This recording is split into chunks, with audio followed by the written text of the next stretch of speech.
Good morning guys! Muli nandito na naman tayo sa Quiapo para puntahan at dinarayo na dragon fruit juice na talaga nga namang pinipilahan. At kung makikita nyo yun sa harapan, ang dami. At dito lang yan makikita sa may Hidalgo Street.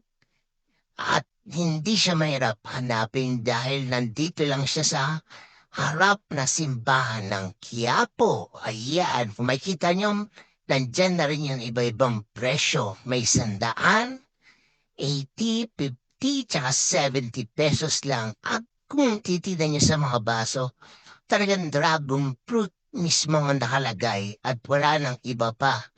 Ayan, medyo nagre-ready na sila dyan kasi ang dami na bumibili at nakapili.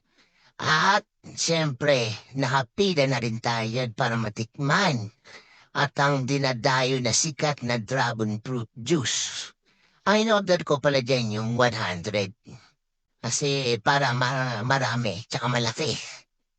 Yan, susubukan natin tikman niya kung gaano talagang kasarap ang sinasabi ng dinadayong dragon fruit juice.